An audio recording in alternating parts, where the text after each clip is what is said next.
परमादरणीय धार्मिक सज्जनवृंद, मातृशक्ति।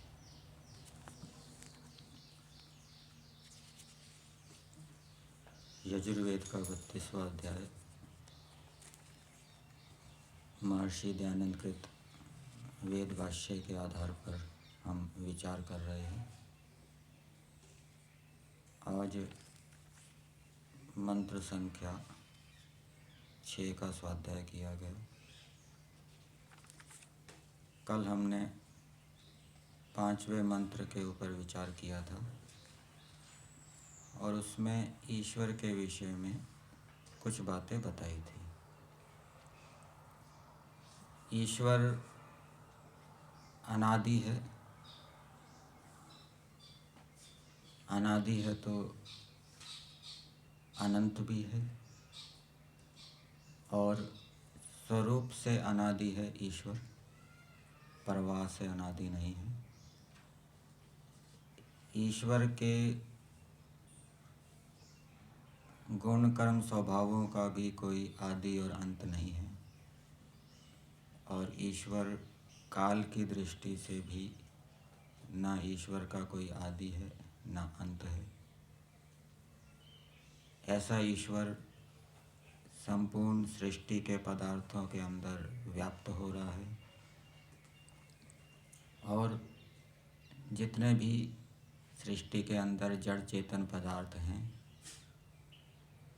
वो ईश्वर की प्रजाएं हैं और ईश्वर उनके साथ रमण कर रहा है, अर्थात उनके अंदर व्याप्त होता हुआ अंतर्यामी रूप से स्थित है, अंदर बैठा हुआ नियमन कर रहा है, जिस कारण से उन पदार्थों का अस्तित्व है, उन पदार्थों की विशेषताएं विद्यमान हैं।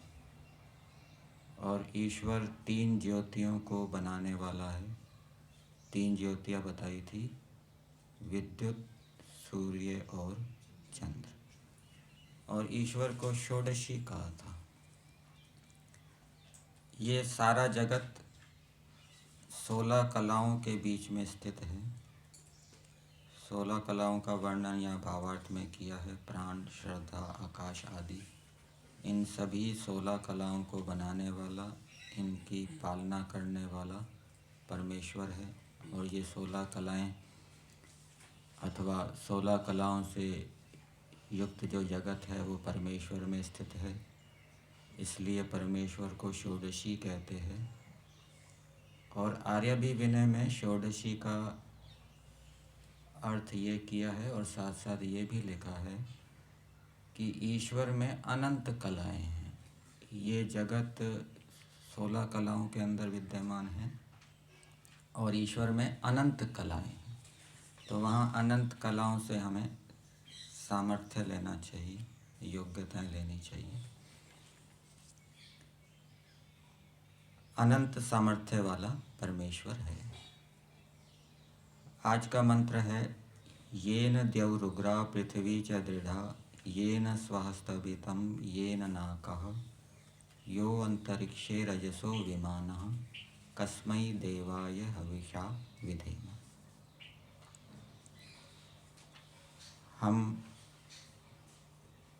प्रतिदिन सूर्य, पृथ्वी आदि को देखते हैं, पर देखने के साथ साथ विचार भी करना चाहिए कि ये सूर्य, पृथ्वी आदि किसने बनाए हैं, किसकी रचना है, इनका स्वामी कौन है। तो आज के मंत्र में बताया है कि परमेश्वर के द्वारा येन द्यौरुग्रा, सूर्य आदि प्रकाशवान पदार्थ परमेश्वर के द्वारा बनाए गए हैं। ये द्यौ शब्द दिव धातु से बनेगा, दिव धातु से, जो दीप्ति, प्रकाश अर्थ में, कांति अर्थ में है। और वो सूर्य का प्रकाश कैसा है? तीव्र तेज वाला है, अत्यंत तेज है। सूर्य को पृथ्वी से लगभग 15 करोड़ किलोमीटर दूर बताया जाता है और सूर्य का प्रकाश पृथ्वी में आने पर 8 मिनट का समय बताया जाता है। और गर्मी में, ग्रीष्म ऋतु में तो बहुत तेज़ होता है सूर्य का प्रकाश। 15 करोड़ किलोमीटर दूर होने पर भी इतना तेज़ प्रकाश यहाँ पर आता है, तो उससे हम अनुमान लगा सकते हैं कि सूर्य के अंदर कितनी उष्णता होगी। और ऐसा भी बताया जाता है कि इस आकाश गंगा के अंदर हमारा सूर्य तो सबसे छोटा है, बाकी जितने भी सूर्य हैं वो हमारे सूर्य से बड़े हैं। और इस हमारी आकाश गंगा में 10 अरब सूर्य खोज लिए गए हैं, ऐसा वर्णन आता है। और ऐसी कितनी आकाश गंगाएं हैं, हम उसकी गणना नहीं कर सकते। तो ऐसे तीव्र तेज वाले पदार्थों को ईश्वर बनाने वाला है। पृथ्वी च दृढ़, और ईश्वर ने पृथ्वी को बनाया। पृथ्वी का भार 10 अरब टन को 6600 अरब से गुना कर दो। 10 अरब टन को 6600 अरब से गुना कर दिया जाए, उतना भार पृथ्वी का बताया जाता है। इतनी भारी पृथ्वी ईश्वर ने बनाई है। और ऐसी अनेक पृथ्वियाँ इस आकाश गंगा के अंदर होगी। तो येन द्यौरुग्रा पृथ्वी च दृढ़ा, दृढ़ा का अर्थ दिया है दृढ़ीकृता। ईश्वर ने इसको दृढ़ बनाया है, पृथ्वी को दृढ़ किया है। सूर्य दृढ़ है या केवल गैस का गोला है? ठोस भी है। उसमें ठोस पदार्थ है कि नहीं है? अंदर की ओर ठोस पदार्थ भी बताए जाते हैं उसमें। तो उसको भी दृढ़ किया है और पृथ्वी को भी ईश्वर ने दृढ़ किया है। येन स्वः स्तभितम्, फिर अगली बात बता रहे हैं, जिस परमेश्वर ने स्वः सुख को धारण किया है। सुख अनेक प्रकार के बताए जाते हैं और सबसे उत्तम सुख ईश्वर का है। ईश्वर अपने सुख को धारण करता है, अपने आनंद को धारण करता है। आनंद ईश्वर का गुण है और गुणी ईश्वर है। गुण गुणी के आश्रित रहता है। और संसार के अंदर भी जितने पदार्थ हैं वो स्थायी सुख तभी देते हैं जब व्यक्ति विद्या से युक्त होता है, उन पदार्थों की विद्या से युक्त होता है, तब वो सांसारिक पदार्थ मनुष्यों को स्थायी सुख देते हैं। यदि जिन पदार्थों का हम उपयोग कर रहे हैं उनसे संबंधित हमारे पास विद्या नहीं है, तो हम उन पदार्थों से सुख प्राप्त नहीं कर सकते। और वो विद्या भी कहाँ से आती है? परमेश्वर से। शाब्दिक ज्ञान तो शास्त्रों में है, पुस्तकों में है, लेकिन उसके ऊपर चिंतन मनन करके जो वास्तविक ज्ञान प्राप्त होता है वो उसी को प्राप्त होता है जो जितेंद्रिय होकर ईश्वर की आज्ञा का पालन करते हुए उस ज्ञान को समझने का प्रयास करता है, फिर वो स्थायी सुख प्राप्त करता है। धर्म आचरण से भी जो सुख मिलता है वो भी ईश्वर की ओर से मिलता है। और विवेक वैराग्य की प्राप्ति जो होती है वो भी ईश्वर की कृपा से होती है, उसमें भी सुख होता है। समाधि का भी सुख होता है, वो भी ईश्वर की कृपा से प्राप्त होती है। तो इन सभी सुखों को ईश्वर धारण करने वाला है, उत्पन्न करने वाला है, देने वाला है। विद्या के विषय में श्लोक आता है व्यवहार भानु के अंदर, न विद्या विना सौख्यम नराणाम जायते ध्रुवम अतो धर्मार्थ मोक्षेभ्यो विद्याभ्यासम समाच।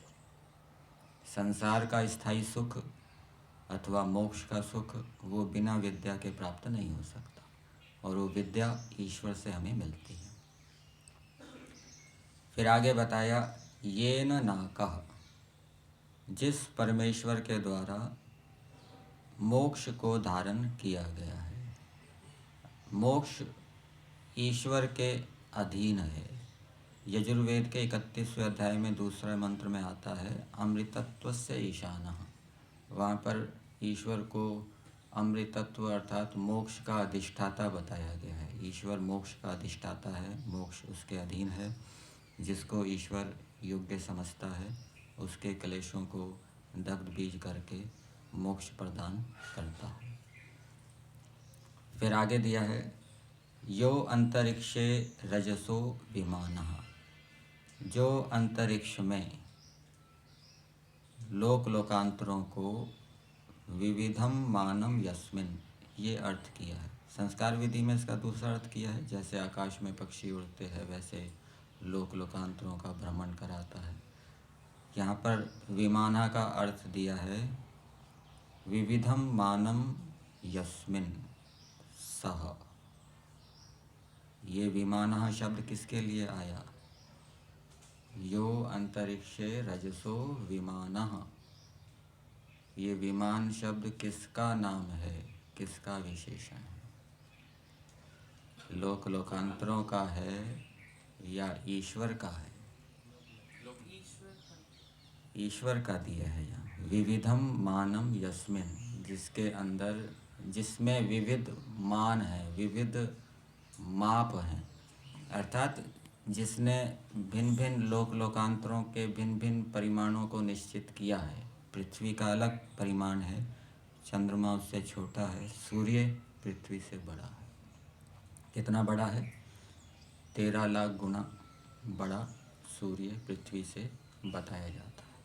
तो ये परिमाण निश्चित ईश्वर ने किया है। यदि ऐसा, वैज्ञानिक लोग बताते हैं कि यदि पृथ्वी का व्यास चंद्रमा जितना हो जाए तो उसकी गुरुत्वाकर्षण शक्ति बहुत कम हो जाएगी। फिर वायु स्थिर नहीं रहेगी, जलीय तत्व भी उड़ जाएगा, जीवन संभव नहीं होगा, टेम्परेचर बहुत अधिक बढ़ जाएगा। और यदि पृथ्वी का व्यास वर्तमान व्यास से दुगना हो जाए तो गुरुत्वाकर्षण शक्ति बहुत अधिक बढ़ जाएगी।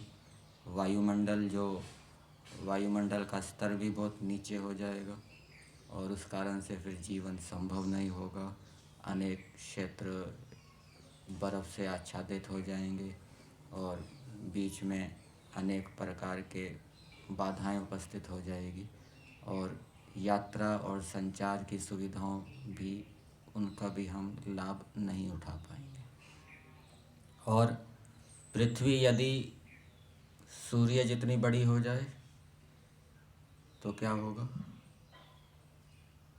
उसका परिमाण सूर्य जितना बड़ा हो जाए तो उसके कारण भी वायुमंडल का स्तर बहुत नीचे हो जाएगा और गुरुत्वाकर्षण शक्ति बहुत अधिक बढ़ जाएगी। जो व्यक्ति 1 पाउंड का है वो 150 पाउंड का हो जाएगा और मनुष्य आदि प्राणियों की आकृति गिलहरी जितनी हो जाएगी, ऐसा बताते हैं। तो ये भिन्न भिन्न परिमाणों को, लोक लोकांतरों के परिमाणों को ईश्वर ने बड़ा विचार से निश्चित किया है, जिससे कि सृष्टि सुचारू रूप से चल सके। और दूरी भी निश्चित की।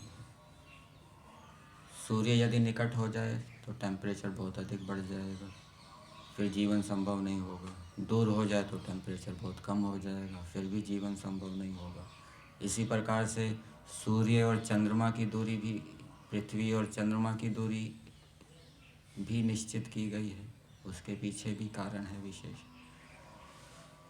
तो ये है रजसो विमानः, जिस परमेश्वर के अंदर विविध मान है, अर्थात जिसके ज्ञान में भिन्न भिन्न लोकांतरों के भिन्न भिन्न परिमाण विद्यमान है। चंद्रमा का परिमाण कितना रखना है, सूर्य का कितना रखना है, पृथ्वी का कितना रखना है, आदि आदि। यहाँ यस्मिन लेंगे, जिसके ज्ञान में, ठीक है। फिर आगे दिया है कस्मै देवाय हविषा विधेम। कस्मै ये परमेश्वर के लिए आया है। का अर्थ सुख स्वरूप किया जाता है और का की व्याख्या आपको ब्राह्मण ग्रंथों में प्रजापति को का कहा गया है और प्रजापति से परमेश्वर लिया गया है। तो परमेश्वर जो प्रजापति है और का अर्थ सुख भी किया जाता है, सुख स्वरूप। खा नाम भी परमेश्वर का है। खा का अर्थ क्या होता है? ओम खम ब्रह्म, आकाश जो आकाश के समान व्यापक है, और का सुख स्वरूप होने से। तो ईश्वर सुख स्वरूप वाला है। स्वरूप का अर्थ गुण कर्म स्वभाव होते हैं। यहाँ पर सुख क्योंकि गुण है इसलिए गुण लिया जाएगा। सुख गुण वाला है, ईश्वर में सुख गुण है। जीवात्मा सुख स्वरूप नहीं है। जीवात्मा में न सुख है न दुख है। प्रकृति में सुख भी है, दुख भी है, और तीसरा गुण तमोगुण भी है। सत्वगुण, रजोगुण और तमोगुण, अर्थात उसके अंदर अविद्या को उत्पन्न करने का सामर्थ्य भी है। सुख देने का सामर्थ्य भी है, दुख देने का सामर्थ्य भी है, और अविद्या को उत्पन्न करने का सामर्थ्य भी है। ईश्वर केवल सुख स्वरूप है और उसके अंदर सुख को देने का सामर्थ्य है। तो ऐसे परमेश्वर के लिए कस्मै देवाय स्वप्रकाशाय सकल सुख दात्रे। स्वप्रकाश का अर्थ पहले किया ही था। ईश्वर का जो ज्ञान है वो अपना है, किसी से ईश्वर ने सीखा पढ़ा नहीं है। ईश्वर का कोई गुरु नहीं है, अध्यापक नहीं है। वो ज्ञान उसका अपना स्वाभाविक है, सदा उसके साथ रहता है। और सकल सुख दात्रे, जो समस्त सुखों को देने वाला है। जितने भी सांसारिक, लौकिक और पारलौकिक सुख हैं, उन सभी सुखों को देने वाला परमेश्वर है। ऐसे परमेश्वर के लिए हविषा विधेम। हविषा का अर्थ किया है प्रेम भक्ति भावेन परिचरेम। ये विधेम विद धातु है। विद धातु का विधिलिंग है। जैसे भवेयम, भवेव, भवेम उत्तम पुरुष बहुवचन है। तो विधेम उत्तम पुरुष बहुवचन हो गया, तो कर्ता कौन हो गया? ये वाक्य है कस्मै देवाय हविषा विधेम। इस वाक्य में कर्ता कौन हो गया? वयम करता है। वयम कस्मै देवाय, हम उस सुख स्वरूप देव परमेश्वर के लिए हविषा प्रेम भक्ति भाव से विधेम, उसका परिचरण करें, उसकी सेवा करें। तो इस मंत्र के भावार्थ में दिया है, हे मनुष्यों, जो समस्त जगत का धर्ता,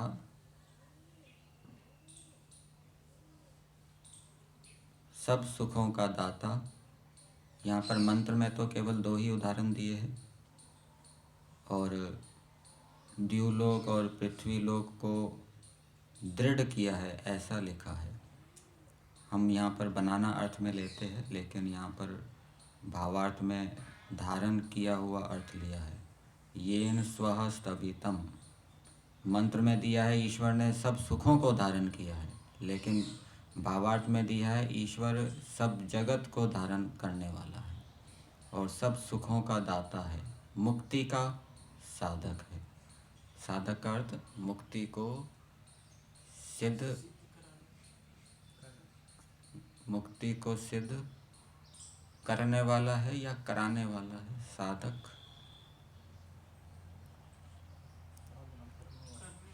साधक किसको कहते हैं? जो योगाभ्यास की सिद्धि में लगा हुआ है, योगाभ्यास की सिद्धि कर रहा है, उसको साधक कहेंगे। और योगाभ्यास की सिद्धि कराने वाले को भी साधक कह देंगे। योग गुरु जो खुद तो सिद्ध हो गया है, दूसरों की सिद्धि करा रहा है, उसको भी साधक कहेंगे। तो ईश्वर को तो मुक्ति की सिद्धि की आवश्यकता है नहीं, ईश्वर तो सदैव मुक्त है, उसको तो मुक्ति की सिद्धि करनी नहीं है। वो दूसरे जीवात्माओं की मुक्ति की सिद्धि कराएगा। तो ईश्वर मुक्ति का साधक है, अर्थात जीवात्माओं के मोक्ष को सिद्ध कराने वाला है, उनको मोक्ष दिलाने वाला है। और मोक्ष दिलाने के लिए ईश्वर ने ये संसार बनाया है और वेदों का ज्ञान दिया है। भोग अपवर्गार्थम दृश्यम। और जो वेदों के अनुकूल पुरुषार्थ करते हुए मोक्ष के लिए प्रयास करता है, ईश्वर उसकी सहायता करता है और उसकी मुक्ति की सिद्धि करता है। आकाश के तुल्य व्यापक परमेश्वर है, उसी की भक्ति करो। तो जब हम किसी पदार्थ को देखते हैं, कोई बहुत ही महत्वपूर्ण पदार्थ है, कीमती पदार्थ है, और जब उसके स्वामी के साथ संबंध हमारा जुड़ता है कि ये बढ़िया बढ़िया बाग बगीचे किसके हैं, उद्यान किसके हैं, तो उस स्वामी के प्रति हमारा आकर्षण हो जाता है। इसी प्रकार से इस सृष्टि के अंदर इतने महत्वपूर्ण पदार्थ पृथ्वी, सूर्य आदि बनाए हैं। जब हम ये विचार करेंगे कि इनको बनाने वाला ईश्वर है, इनका स्वामी ईश्वर है, तो हमारा आकर्षण इन पदार्थों से हटकर ईश्वर की ओर हो जाएगा, उसके प्रति हमारा प्रेम बढ़ेगा। और प्रेम पूर्वक जब हम ईश्वर की आज्ञा का पालन करेंगे तो अविद्या दूर होगी। प्रेम पूर्वक नहीं करेंगे तो ईश्वर की ओर से हमारी अविद्या दूर नहीं होगी। इसलिए श्रद्धापूर्वक, प्रेम पूर्वक हमें ईश्वर की आज्ञा का पालन करना चाहिए। यहीं तक रखते हैं।